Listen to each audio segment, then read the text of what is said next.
Welcome to Schooling Around. Last time we talked about the recent Florida school shooting and dealing with school safety here in Oxford. Our superintendent, Tim Throne, talked about a safety committee that Assistant Superintendent Sam Barna is heading. We also began talking with Washea Jackson and Pat Mueller from the Oxford Early Learning Center about something at the root of many of these sorts of crimes. More than guns, more than laws. Childhood trauma. Today we conclude that interview. These ladies are worth listening to. Stay tuned. Just think, what if we didn't have local TV and radio? Where would I go for local sports, local politics, a mayor, city council, stuff that affects me every day? How about health? Who's covering things that endanger my family? I need to know now, as it happens, from sources I trust, people in my community. No agenda, no bias like you find on cable and social media, just facts. For news I can trust, I stay local. Support your local station. Text TV to 52886 today.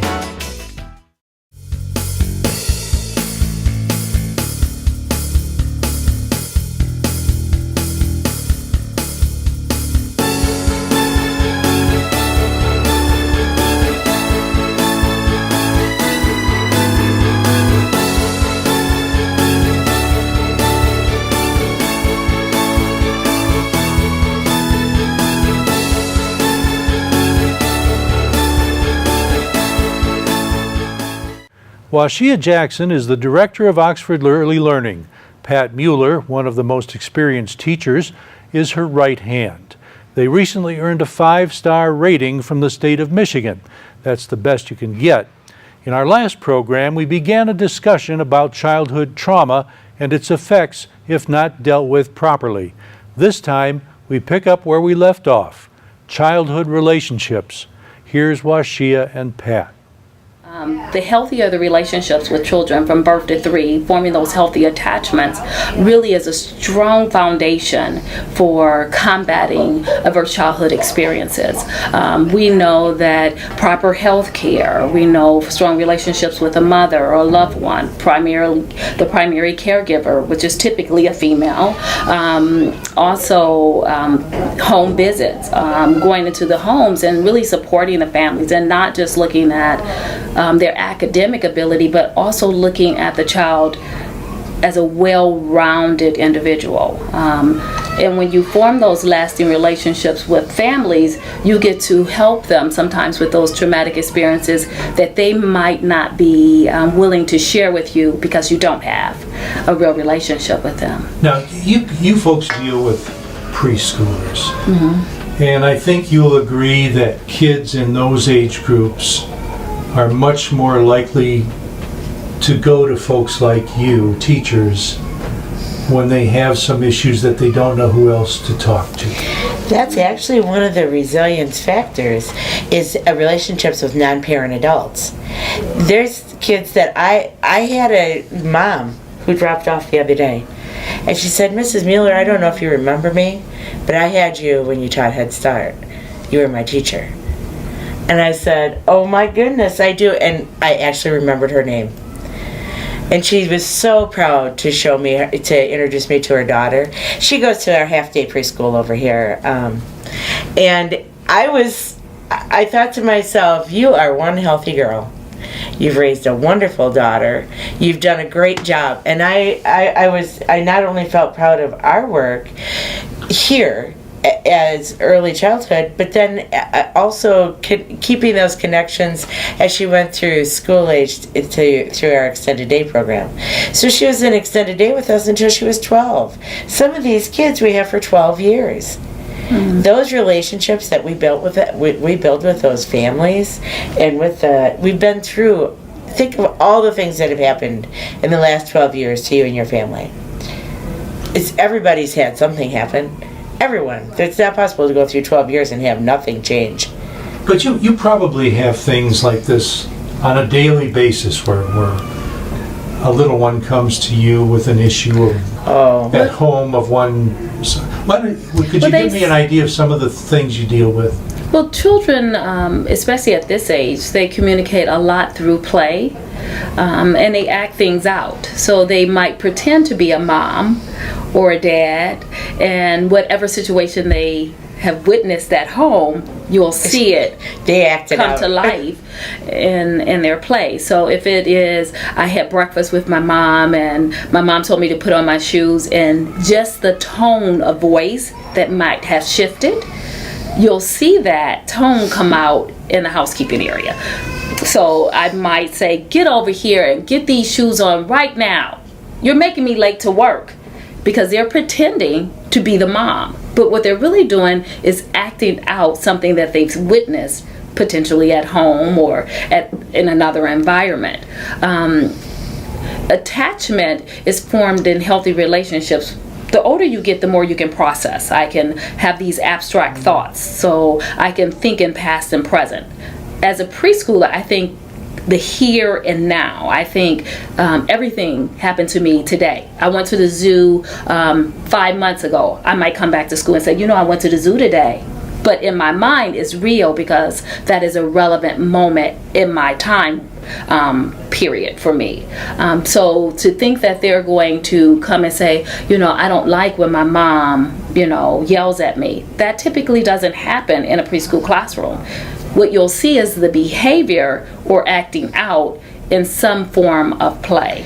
And we have an opportunity to help them problem solve. What can we do? What can you do if you're the mom and, you don't like when someone's talking to you that way? And really help them problem solve and think backwards as if it was them, because children are very egocentric. It's hard for me to say, now think about how your mom might feel.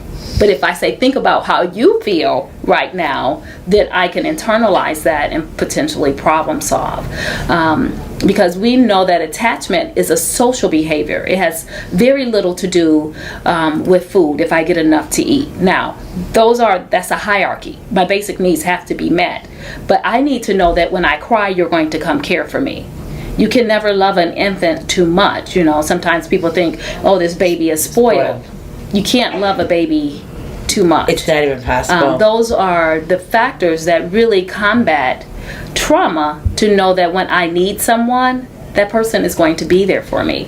And that is what we promote, especially in our early childhood programs, in our infant toddler classroom. Absolutely. In fact, the training that we just had in the beginning of February talked about trauma-informed classrooms and what we can do within the classroom to help combat some of that trauma that children might be experiencing. So things like having routines, really routines, that helps children feel safe. We don't even think about that, but we can change. Something happens, we can go with the flow. 4-year-old, not so much.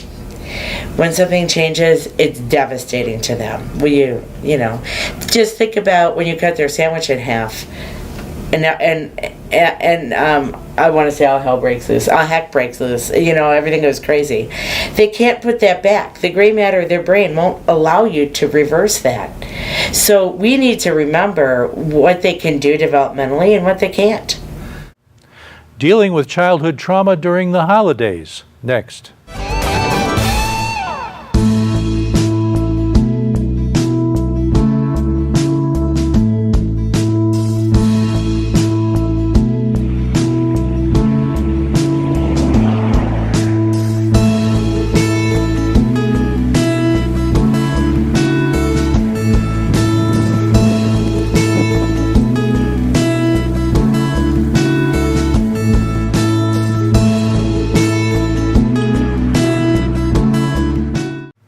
The holiday season can be one of the most traumatic times for kids. More from Washea and Pat.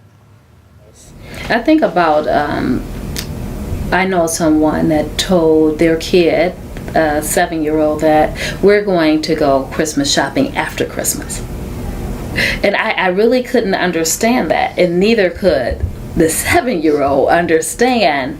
Now, to the parents, this was a rational decision. Everything is cheaper after the holiday.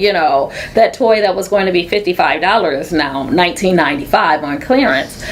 But to a 7-year-old, I really can't process why I don't have things up under my Christmas tree, and who am I going to share my Christmas holiday with, and all the things that I received. And it's not just about the gifts, but I'm just talking about things that may be traumatic to children, and how they respond. Having out-of-town guests. You know, you don't think about that, but it's like, well, geez, somebody's sleeping in my bed right now. You know, that's pretty tough. If you're a 3-year-old, that's pretty horrible. What if you have an accident? You have to get dressed up. You have to wear clothes you don't typically wear. Adults will get so stuck on how many toys they give. And you know what? They don't need a lot of toys. They just need a toy. But I think that also goes along with stress, not just for children, but sometimes for families. Oh, yeah. And the stress, and maybe it's undue stress that we place on ourselves, these unrealistic expectations that I have to give so many things to my children, and they ask for so many things, and that has become the expectation sometimes in our society, which is another form of stress. I have to work more to buy these things, or I have to relinquish something else because my dispendable income isn't as high as I think it is, or as long as my children's Christmas list Or, might be. you know, in a divorce situation, you might have a competitive situation between Oh, the sure, parents. absolutely. And time at grandma's on one side, they have 4 or 5 Christmases, and that can just be very difficult for kids, because you know what they want to do? They want to play with their ball they just got. They're fine with that.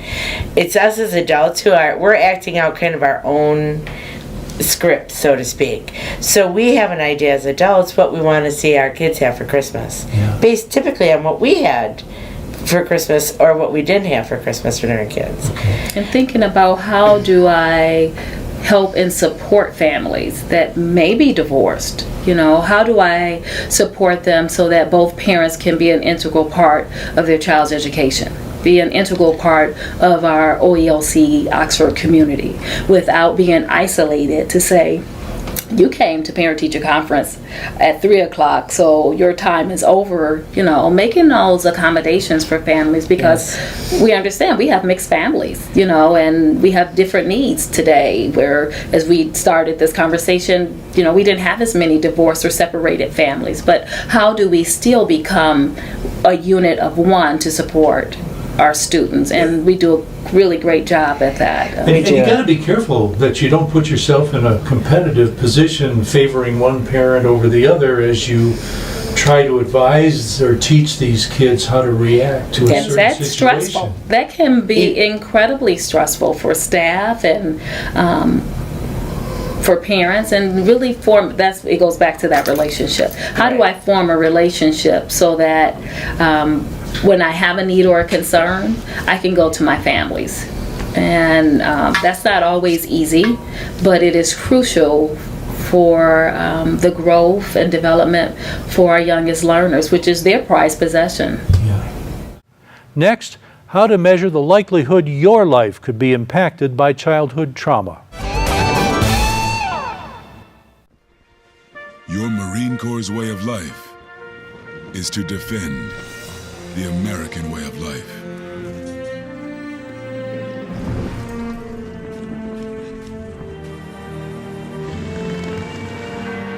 Every day, we take a stand for our nation, for each other, for us all.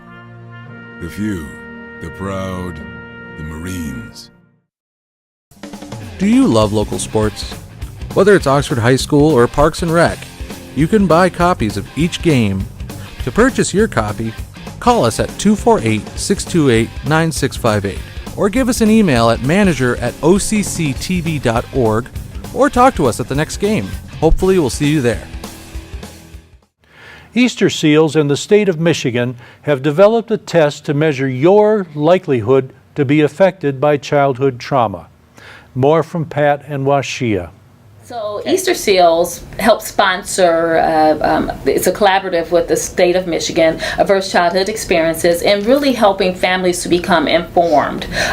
What is trauma? What does trauma look like? So I went to 2 workshops, one in Pontiac and one at Oakland University. One was really geared toward the family and the community. How do we bring our community together to support families that may have trauma? And what is the big secret about the trauma? How come, this isn't at every building, every community outreach program, every church, every school? And the reality is, really nobody wants to tell the traumatic experiences that's happening in your household. I remember as a child what happened in my household stayed in my household. And those were things that we didn't talk about outside of our home. So we kind of talked about those things, be it divorce or mental, emotional, physical abuse or substance abuse or having an incarcerated parent or being homeless. And not just homeless where you're thinking you're living under a bridge. I'm talking about homeless where I have to sleep and live with a loved one or a family member, and that is not my permanent residence. So how do we support families as a community? How do we come together as a body of educators, clergy, social workers, mental health workers? And Oakland County Department of Health has a wonderful program where they go into the homes, visiting nurses and support families and provide resources and trainings for families that might be in need. And then the next training was really geared toward educators at Oakland University, early childhood educators. How do we support and combat trauma and become more informed of what is trauma? Because in our mind, we may not think of trauma as someone being separated. But that's still a traumatic experience. And how do we support our students? How do we support each other as educators? And then how do we support our families? So from that information, I brought the information back and we had a trauma-informed session with our own team. And we looked at what does it feel like or sound like? What does a student look like? What does a parent, what does that frustration level look like when you might have a traumatic experience? And what can I do as a support person? Even in the best of divorce situations, especially where you've got a shared custody, the kids spend X number of days here and X number of days there. You're talking about having your own room. They have 2 rooms, right? And maybe one of them isn't their own. You never know. I mean, that's well, and the rules change. So there were some studies that were done. I know that Oakland County was part of or looked at what does multiple placements look like.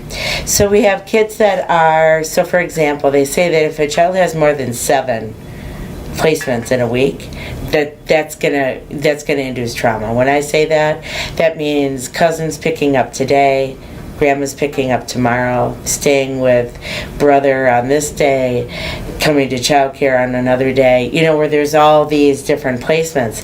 And those are very, very traumatic for kids because the rules change. How I sit in my grandma's car is way different than where I sit in my mom's car. The rules are different. What I say, okay, kids can choose the TV. At the other house, kids never watch TV.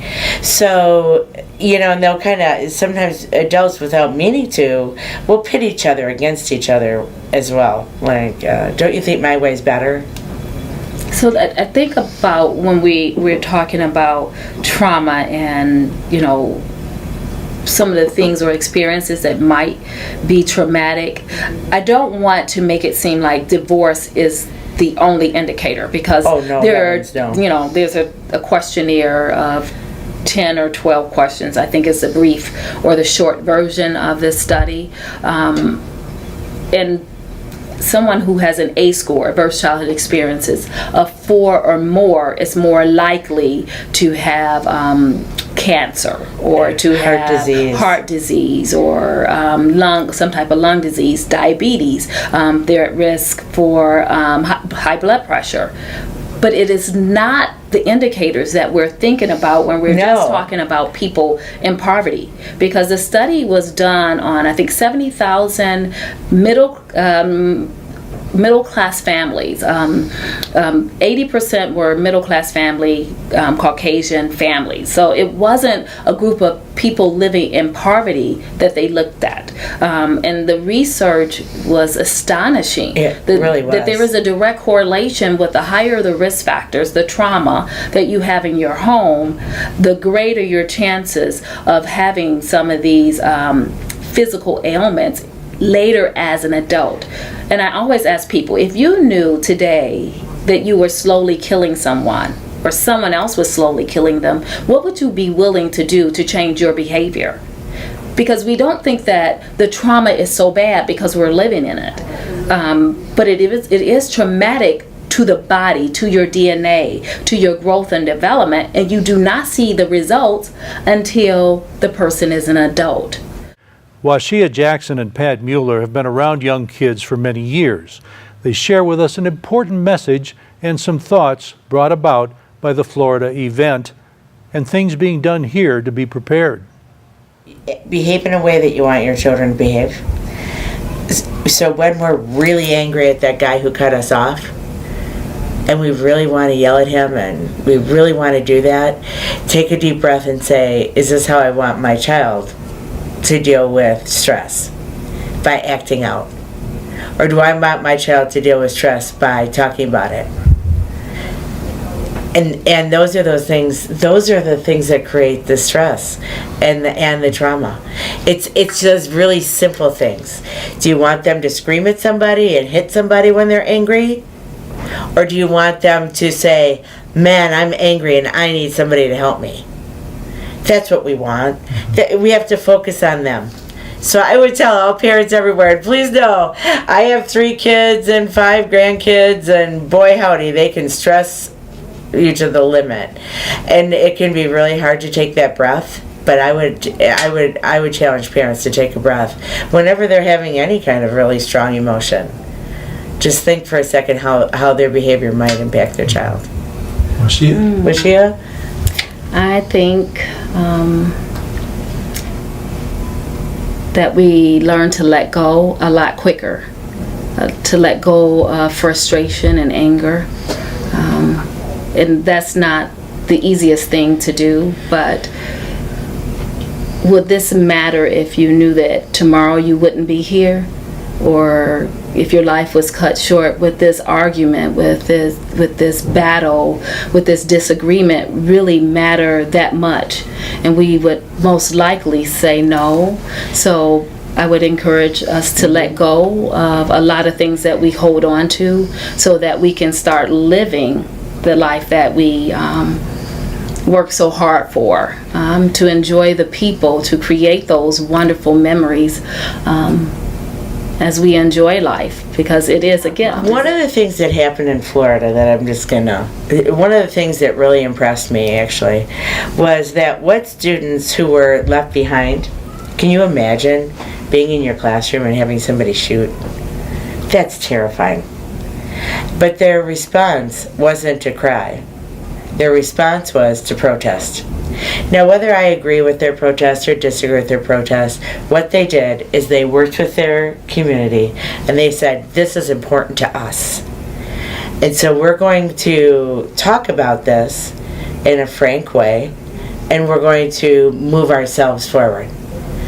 That took a lot of resilience. That took a lot of ability to deal with that stress. Well, I know that I am meeting with a team today to talk about what do we need to do to ensure that we're doing our due diligence to keep our students safe, to keep our staff safe, to be proactive and not reactive, not a knee-jerk response to putting a Band-Aid on a potential problem, but really looking at how do we work as a collective group to say we're keeping our children safe, not just for this moment because of this catastrophic event that has happened in Florida, but what do we need to do to truly keep our children safe? And so I'm going to meet with the team today and talk about that. how do we keep our buildings safe, not just in early childhood, but collectively as a unit. Absolutely.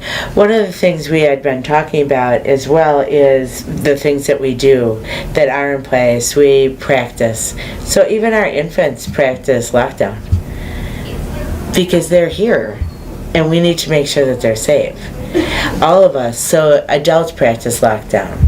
We practice sheltering in place. We practice evacuating. Not that, and you know what? If you look at how the kids in Florida moved, they knew what to do. They were well versed. They knew what to do. They stayed in a line. They were quiet. And that comes from years and years of practicing. Hopefully, we never need it. But I'll tell you, I'll feel much better if we practice. And then the children aren't afraid when they hear those announcements. Yeah. We also have a PA system. So our PA system has been upgraded so that we can all hear, even in the gym and in other parts of the building. Right. Because I never really thought about needing to hear that in the bathroom before. Right, and that was a commitment from our district to reinvest back into our programs to keep our children safe. Absolutely. So we are taking those type of measures, I'm just looking at the lockdown. We have a lockdown system that was put in place for all the doors. Yeah. And when you think about what a simple idea that is, it's like, duh. Right. But having those in every doors also help us to stay safe. One of our teachers, her daughter is a doctor at Beaumont Hospital, and she and her team, they're going to come in next month and do a Stop the Bleed training for our staff. Like, how would you stop a bleeding in an emergency? What would you need? And although we are all CPR, first aid card holders, and we go through the training yearly, but how do you handle that in a traumatic situation? It's so different when you are saying, okay, I fell on the playground and it's one child that I'm tending to. I can call out to my partner and say, hey, I'm getting ready to go and tend to this little one.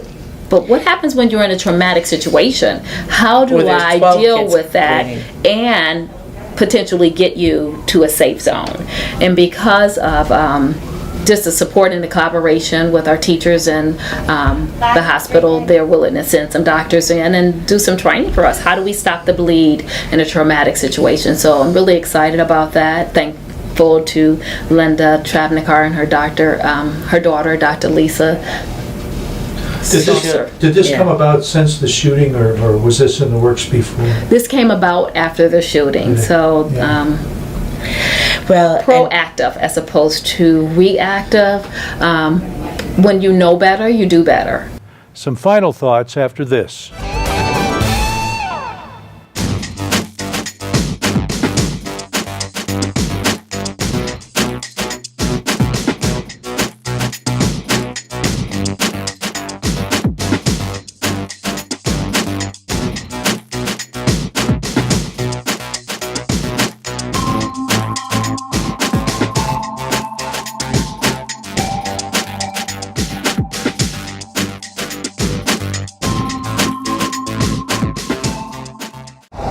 Hey Leonard, you're watching OCTV. Childhood trauma is one of the most important things those in charge of young children need to understand.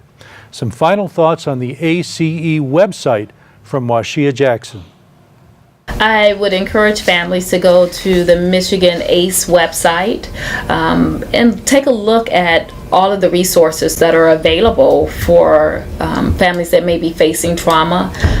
We have a video here at OELC about resilience that was based out of the research done with the Kaiser Institute, and maybe if families are interested, we can show that video. It's an hour-long movie. It's an actual movie about trauma and the research that went into understanding how trauma really impacts the body and what we can do as a collective unit to kind of be proactive instead of reactive. Is it available online?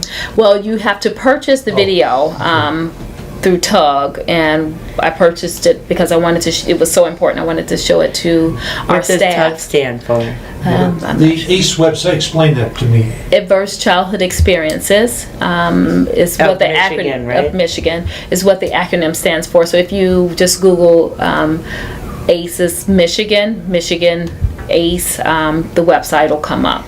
Our thanks to Early Childhood Director Washea Jackson and teacher Pat Mueller for shedding some light on this important subject. That's this edition of Schooling Around. Thanks to Russell Currier at the controls, our editor Dan Zweiss, and you for watching.